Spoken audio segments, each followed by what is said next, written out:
Wow. Ngayon lang pala ako nag-aalmusal mga guys.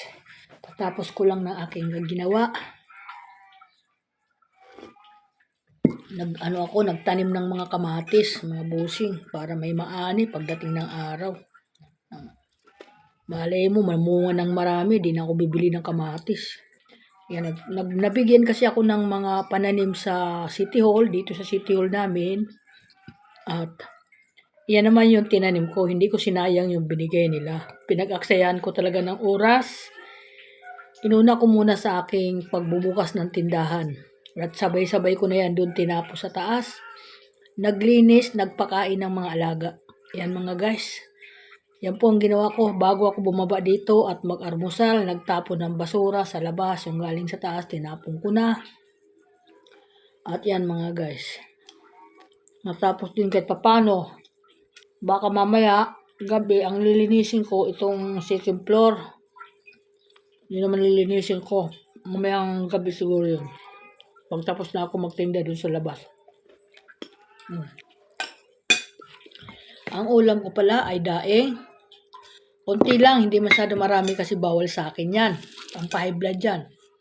For pampahigh blood, pampahigh blood mga guys, dilis. Pero tinitikman-tikman ko lang yan. Hindi ko kinakain ng tuloy-tuloy kasi ayaw ko na. Ito talaga ang ulam ko. Yan yung corned beef. Yan po ulam ko. Yan po ulam ko ngayon. At kumain ako ng kanin kasi baka magutom ako agad. Pag nagugutom kasi ako, ayun para ako nahihilo masyado. Kaya ayaw ko magpakagutom.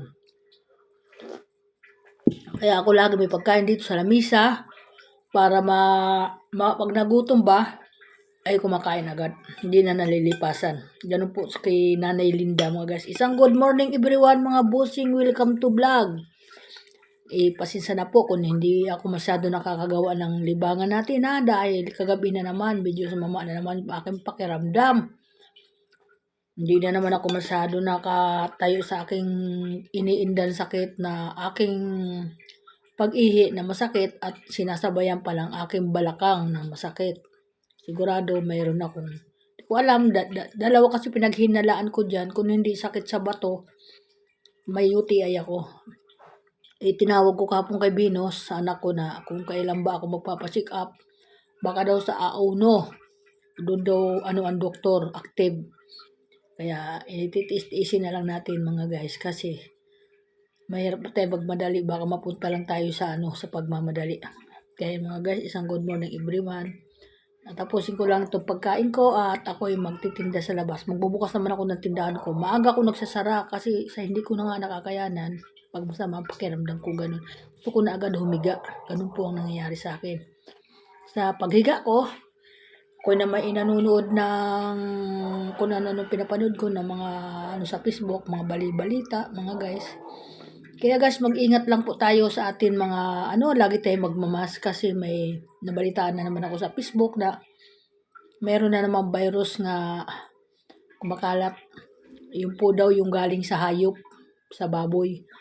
Sa mga baboy natin, nagsimula daw yun sa baboy kaya napupunta sa tao. Isa na naman daw pag-iingat sa ating bansa. Kaya mag-ingat na lang po tayo mga guys. Huwag po tayo maglalabas na wala tayong mga dalang mga sangga, kagaya ng mask. Lagi po tayo pag lalo na nandun tayo sa mga karamihan na tao. Maglalagay po tayo pero wala pa naman daw dito sa ating bansa. Sa ibang bansa pa lang yun nangyayari. Pero kagaya din yun nung COVID, nung pandemic, di ba? Sabi wala pa daw, wala pa sa bansa. Tapos biglaan nagsabi na mayroon na dito sa bansa. Takot ako. Tuloy-tuloy na yun. Diretso. Nandun pa naman ako sa Boracay nung araw yung nangyari na yun. Isipin mo paglapag namin ng eroplano, sabi mayroon na nahawa dito sa paglalapagan namin. Doon pa naman sa pinaglalapagan namin sa pinaglandingan ng eroplano galing Maynila na papunta kami ng Boracay, nangyari na yun. Nagpanik kami kasi baka mamaya may mahawa ba kami. Sabi namatay daw agad. Yun na nangyari. Natakot talaga ako. Kaya yun na mga guys nangyari. Kaya hindi ko alam. Sabi wala pa daw yun bakuna. Ay hindi na ako magpapabakuna. Ayoko na magpabakuna. Hindi na kaya ng katawan ko. Mahina ang katawan ko. Kaya sa mga ingat lang tayo. Lagday lang tayo ng mask. At lagi tayo makikibalita.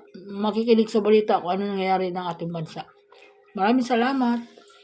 Good morning everyone sa lahat ng mga busing dyan. Update lang po ako ngayong umaga. Thank you. Maraming salamat sa lahat. Ingat po lahat. Ingat ang mga anak ko. Thank you. Maraming salamat. Bye-bye.